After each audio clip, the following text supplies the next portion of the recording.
bago i-blow ni Mami kasi tulog na si baby. Mami, Daddy, ano po muna yung birthday wish niya para sa inyong baby girl? Si Daddy muna!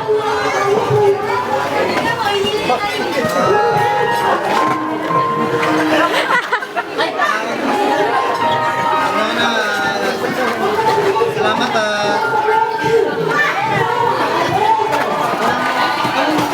Wala lang. Ayun, dahil busy na po kayong lahat, gusto ko na rin po tukunin ng pagkakataon na magpasalamat po sa mga oras nyo para umattend dito. Alam ko po, busy din po kayo, pero salamat pa rin po kasi naging part po kayo ng birthday ni Harmony. Yung thank you po, Pastor, kay Jersey sa pag-share kanina. Then, sa family din po ni Adrian, yung Marcha family, tsaka po sa family ko din po, pati sa mga friends ko din po. Then, yung wish ko po kay Harmony, ano lang po, sana lumaki po siyang mabuting bata, and sana po lagi lang siyang maging masaya. Yun lang po. Birthday wish, Daddy! Thank you po sa lahat ng mga punta.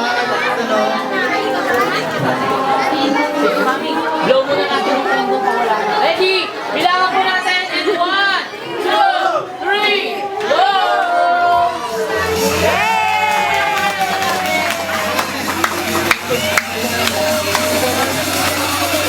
Wish ko lang kay Harmony maging mabuting bata at maintang